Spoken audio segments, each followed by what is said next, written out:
Olá, meus amigos, tudo bem com vocês? Hoje nós iremos conversar sobre um importante pensador do século XX. Ele nasce no ano de 1926 e vem a falecer no ano de 1984. Estamos falando de Michel Foucault. Vamos procurar neste vídeo apresentar Michel Foucault de uma forma mais simples e fácil, mas vou precisar, para que você entenda realmente, compreenda o pensamento de Foucault, que fique até o final do vídeo, pois iremos fornecer alguns exemplos que lhe ajudarão a melhor compreensão deste filósofo. Também aviso que há um texto sobre este pensador em nossos blogs e outros vídeos disponíveis na playlist Michel Foucault em nosso canal no YouTube. Pois bem, vamos lá. Michel Foucault, de modo simples e fácil. Falar em Foucault é falar no poder. Acho que todo mundo associa o nome do Foucault ao poder. Mas o poder, segundo Foucault, não é somente uma coisa repressiva. Não é algo que vai lhe impedir de fazer algo. Não é algo que vai lhe impor a fazer algo. O poder, no passado, Foucault faz uma análise tanto da macrofísica do poder, tanto da microfísica do poder. A macrofísica está vinculada àquele poder que vinha do monarca, do rei, ou de um grupo muito pequeno de pessoas, ou de uma única pessoa, o monarca, o rei, o imperador, ou de um grupo seleto de pessoas. Essas pessoas determinavam o que podia e o que não podia fazer. E por meio do instrumento do medo, as pessoas faziam, obedeciam. Medo de punições. Então aqui nós temos um poder repressivo. Quando você recebe uma multa de trânsito, quando você recebe uma nota ruim na escola, quando você está sujeito a ser preso, passar um tempo numa prisão, nós temos ali o poder repressivo. Mas o poder não é só isso, não. O poder, se fosse somente repressivo, puxa, gente, rapidamente, o grupo que estivesse sofrendo a opressão iria se rebelar. E estes poucos detentores do poder iriam cair. Não teriam como se manter. Não. O poder não pode ser somente repressivo. Ele tem também de ser produtivo. Sim, gente. Porque ele há de produzir saber. Ele há de produzir conhecimento e disciplina. A disciplina que nós adotamos em sociedade para nos comportarmos da forma correta, como é esperado que nós nos comportemos. Mas isso não a partir do medo de represálias, e sim algo interno a nós. Nós interiorizamos esta disciplina.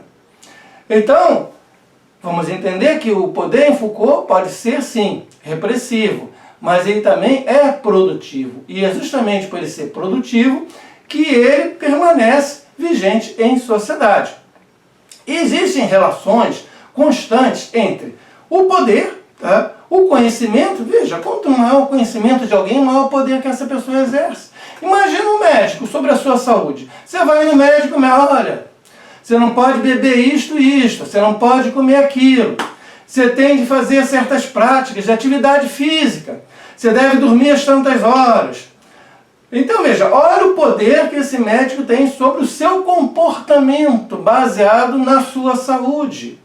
E a partir de onde vem esse poder do médico? Vem do seu conhecimento. E isto também em relação ao engenheiro, ao arquiteto, ao psicólogo, ao advogado e até mesmo as mais simples profissões. Quando você tem conhecimento, você dita o que deve ser feito, você exerce poder social.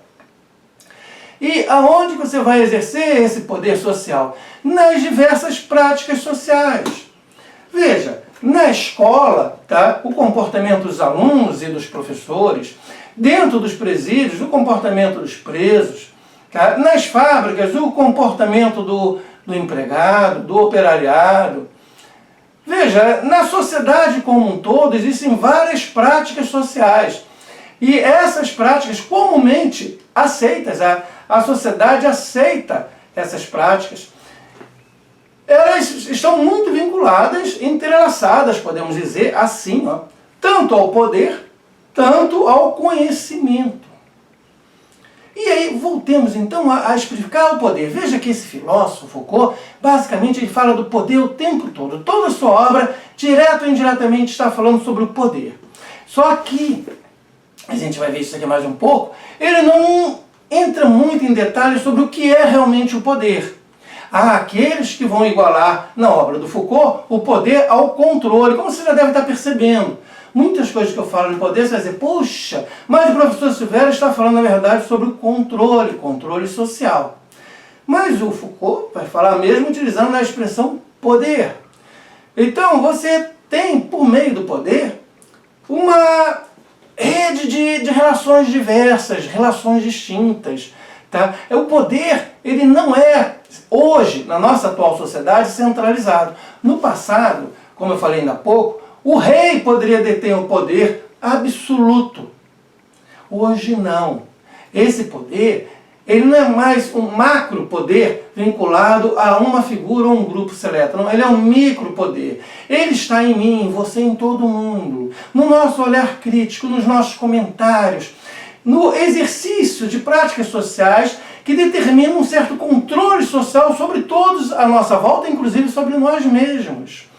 Então, o poder, ele não é hoje centralizado em uma figura e um grupo. Não, ele é completamente descentralizado por toda a sociedade, estando presente em todas as relações sociais. Sabe, no matrimônio, teu casamento, tuas relações com o seu namorado, com a sua namorada, dentro da escola, dentro da fábrica, sabe, o poder está presente quando você está dirigindo um carro, tá? Nas suas relações enquanto motorista, em relação aos demais motoristas, em relação aos pedestres, em relação aos guardas de trânsito.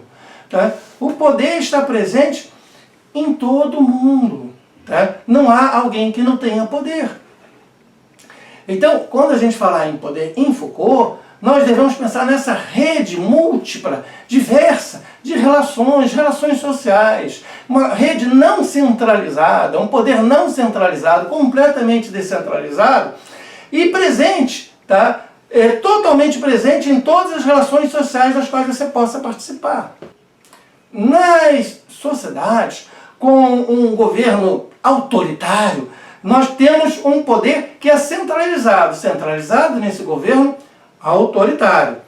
Já numa sociedade democrática, quanto mais o povo participar das decisões, quanto mais democrática for essa sociedade, não só democrática no nome, mas democrática de fato, o poder não se encontra centralizado nessa figura do rei ou desse governante autoritário, mas presente em todas, veja bem, em todas as interações sociais. O poder há de se vincular, portanto, ao saber, ao conhecimento. Porque aquele que sabe pode determinar o que seja feito. As pessoas em sociedade hão de escutar aquele que tem conhecimento. Ah, mas eu tenho conhecimento sobre a agricultura. Eu sei a época do plantio, eu sei qual a semente deve ser usada.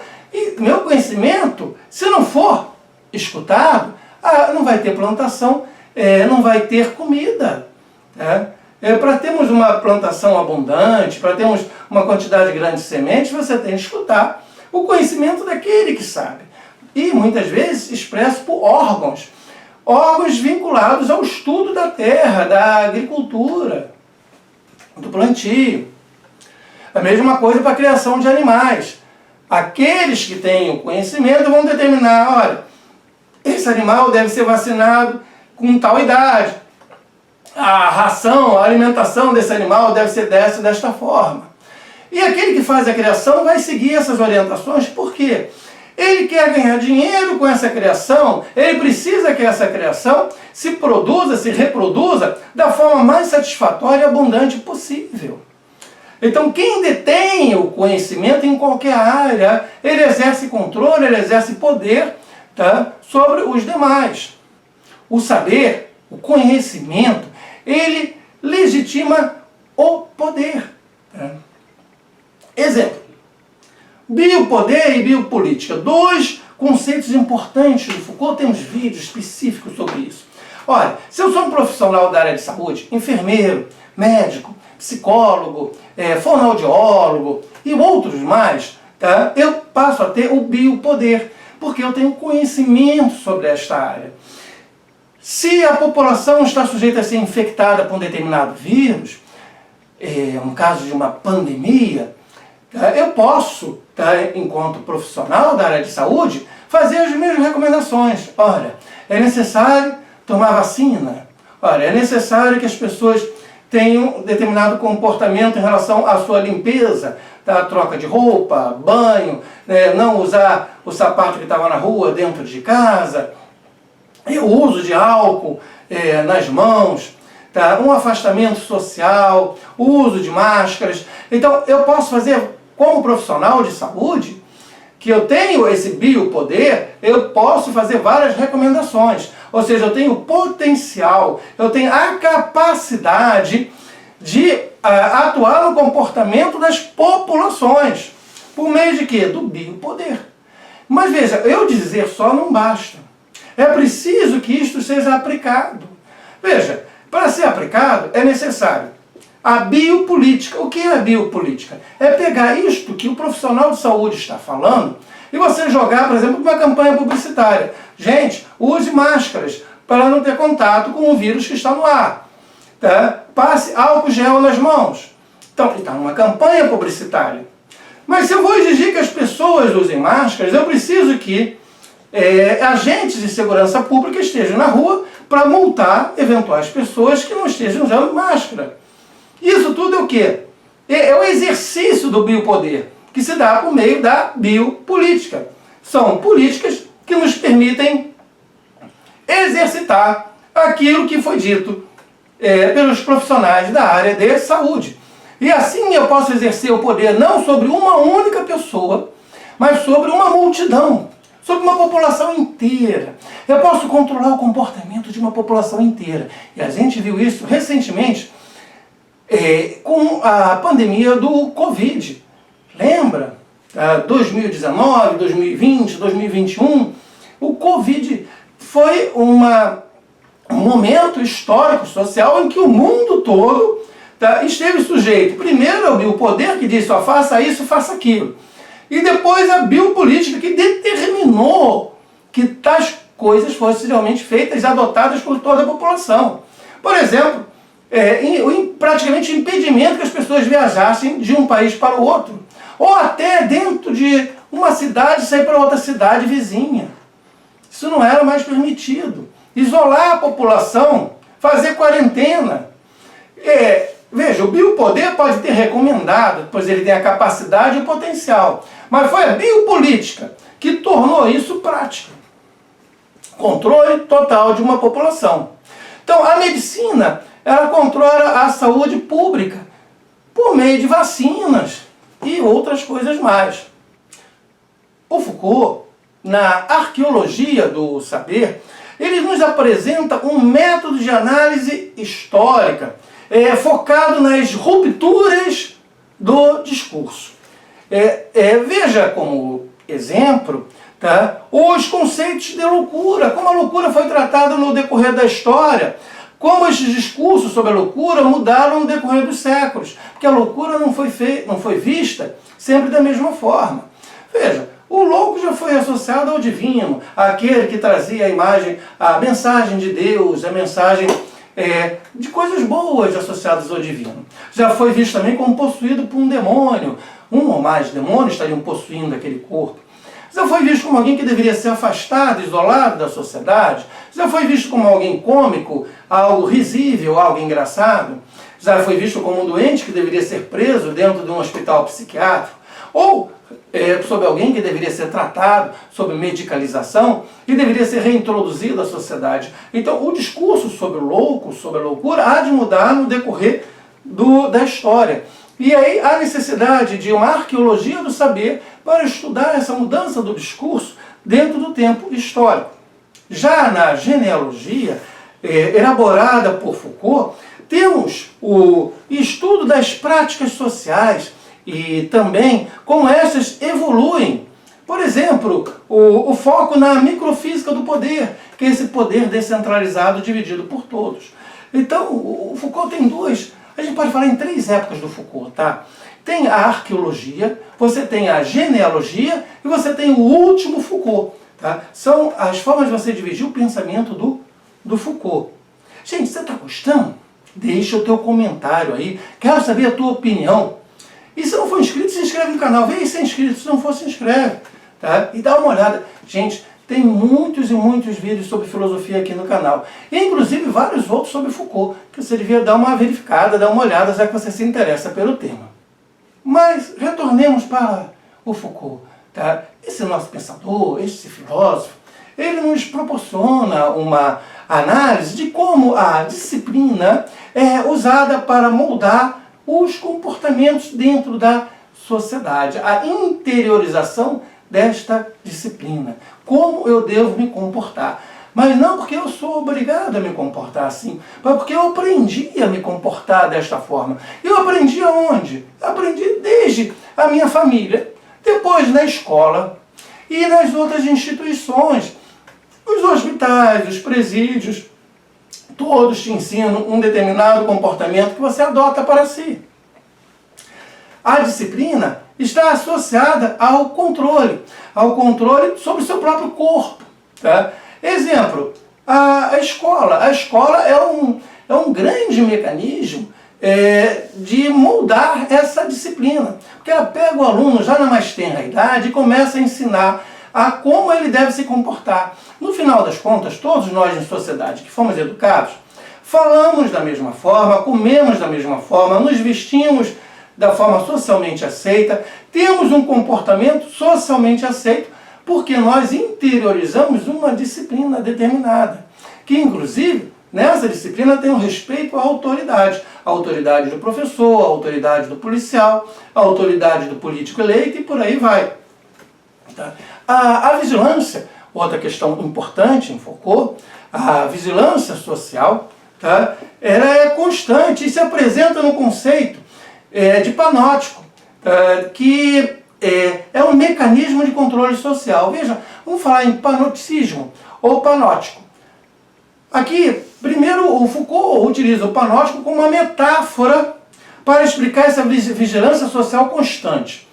E o comportamento das pessoas que é modificado a partir dessa vigilância social. Mas o panótico, ele é um conceito de um pensador do século XVIII, o Bentham, tá? Jeremy Bentham. O que é o panótico em sua origem? Veja, é um mecanismo para ser usado dentro dos presídios, para melhor controlar o comportamento dos presos. Você pode construir o presídio no formato circular, em que as janelas das celas, as grades das celas, estão todas voltadas para dentro deste círculo. E no seu interior você tem uma grande torre. Esta torre tem várias janelas que você não consegue ver o interior, porque está escuro. Quem está dentro da torre, por meio da janela, pode olhar para fora e ver o que ocorre à volta.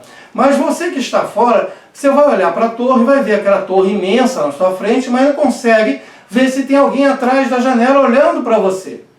Então, desta forma, poucas pessoas dentro da torre podem controlar o comportamento de vários presos, pois uma janela da torre está apontada para cada cela, para cada grade de cela. O preso nunca sabe quando tem alguém na janela olhando para ele e quando não tem. Como é que ele vai cerrar a grade, tá? Se alguém pode estar olhando para ele? Ele não vai cerrar a grade. Então, muitos comportamentos que ele poderia ter, ele vai deixar de ter com medo de que alguém esteja a vigiá-lo. Entende, gente? Isso hoje ocorre com as câmeras de segurança. Até quem compre câmeras de segurança de enfeite. E sim, é brinquedinho. Você põe lá o brinquedo, não está filmando nada. Mas você, olhando a câmera, você se comporta de uma forma diferente, altera o seu comportamento. Por quê? Você pode estar sendo visto por alguém que esteja atrás daquela câmera de segurança.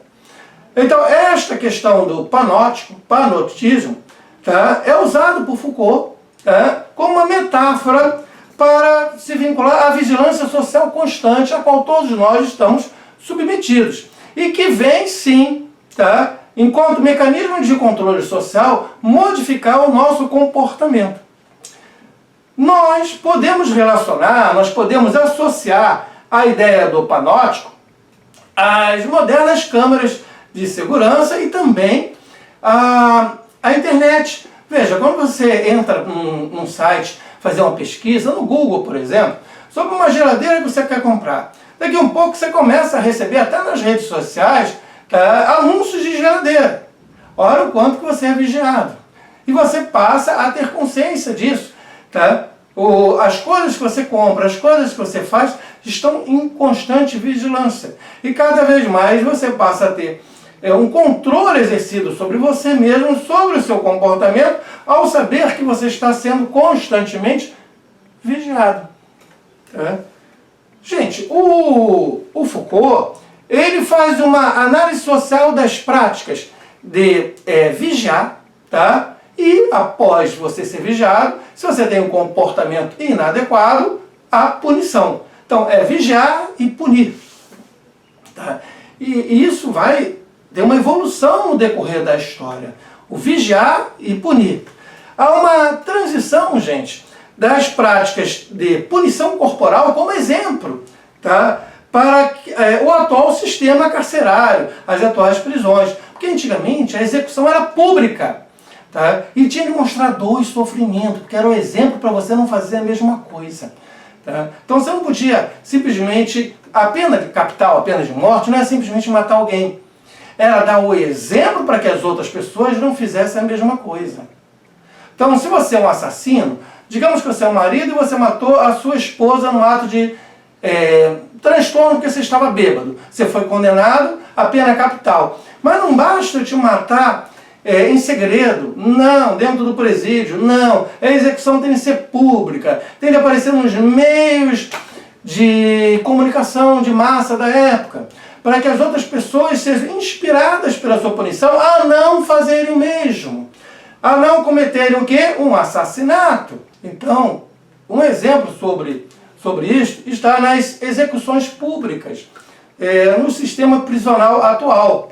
Inclusive, quando nos Estados Unidos foi adotado no século XX a energia elétrica, a cadeira elétrica em alguns estados para a punição, foi também com o fito de você dar o exemplo e dizer que o Estado era aquele que tinha o poder de usar a energia elétrica para tirar a vida de outra pessoa, o único que teria esse poder.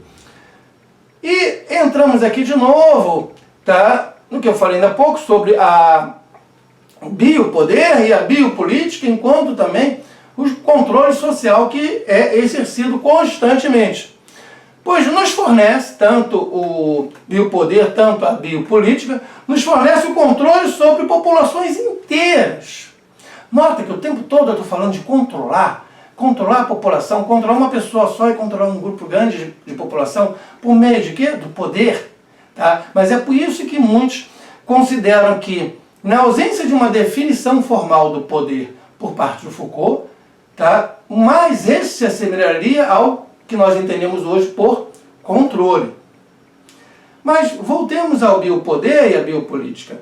Aqui nós temos o foco na saúde pública e na regulamentação social, nas regras, nas normas, como eu dei o exemplo ainda há pouco, das campanhas de vacinação em massa durante uma pandemia ou nas normas durante esta mesma pandemia, as normas, as regras ali adotadas por todos nas campanhas publicitárias e nos agentes de segurança exigindo que isso seja feito.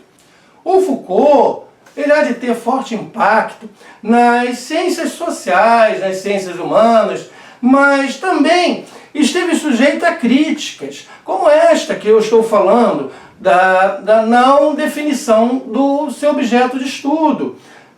No caso, o seu objeto de estudo principal é o poder, mas ele não tem ali uma clara definição deste objeto de estudo. Isso é uma das críticas que foi feita ao trabalho do Foucault. Para você entender melhor, vamos tentar exemplificar tudo isso que a gente falou até aqui. Vamos pensar primeiro no poder como sendo relacional. A escola, tá? Um bom exemplo seria a escola. O poder não está apenas na direção da escola, o proprietário da escola, o diretor da escola. Não é só ele que manda, não é só ele que tem o exercício do poder. Porque esse está presente também nos professores, nos alunos, nos funcionários e diria até nas famílias desses alunos, tá? Que podem atuar com pressão política sobre as práticas ocorridas dentro dessa escola. Então todos estes também exercem poder em suas interações diárias na escola. Olha a microfísica do poder. Então o poder, ele é análogo ao saber, ao conhecimento, pois aquele que tem maior conhecimento, maior saber, tem maior poder. É o caso dos médicos e dos profissionais de saúde durante eventos tais como pandemias. Eles possuem autoridade sobre os seus pacientes, seja no nível individual ou no nível coletivo. Coletivo é o caso da pandemia, né? Então, podem influenciar decisões sobre a sua própria saúde. Quando você vai no médico, você vai escutar o que o médico diz. O médico ou outro profissional de saúde. Então, ele vai ter um poder, vai exercer um poder sobre as práticas que você vai adotar sobre o seu comportamento de vida diário, sobre a sua saúde. E nós temos também a questão da arqueologia do saber, que no transcorrer do tempo histórico, há uma mudança social na percepção da saúde mental, como nós falamos no caso da loucura. A loucura é a forma da sociedade percebê-la, mudou no decorrer dos anos. E nós podemos falar também na disciplina e no controle. Tá? Em sala de aula, por exemplo, durante uma escola, as regras e a rotina diária disciplinam os alunos e ajudam a mudar o seu comportamento. Veja, quando eu falo em regras de rotina, eu estou falando em várias coisas, tais como os horários a serem seguidos, as tarefas. Então você tem que estudar para uma prova, você tem que fazer um trabalho, você tem de vestir determinada roupa, você tem um determinado comportamento em sala de aula. Beleza, gente? E o exemplo que eu dei do Bentham, que é o panóptico, que Foucault usa como metáfora.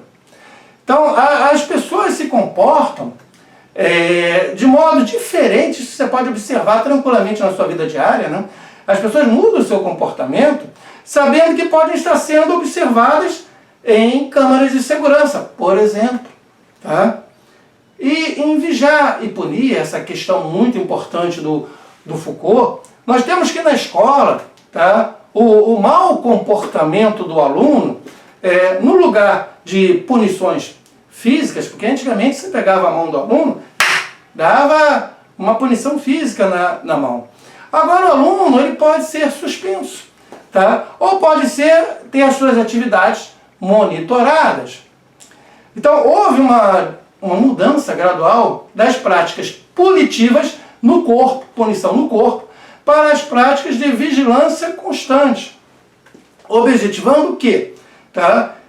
Incentivar a autorregulação, tá, deste indivíduo. E como nós falamos também, já algumas vezes aqui no transcorrer desse vídeo, o biopoder e a biopolítica, tá? Que demos o exemplo aqui das pandemias, das campanhas de vacinação, do uso de máscara e para quê? Regular o comportamento das pessoas, objetivando o controle da saúde pública. E também no tocante às instituições que tendem a funcionar, todas as instituições, escolas, presídios, fábricas, tá? Todas as instituições tendem a funcionar como mecanismos de poder. O exemplo do hospital. Dentro do hospital você tem os médicos, outros profissionais de saúde, e você tem normas e práticas que devem ser seguidas. Isso para exercer o quê? Um controle sobre o paciente.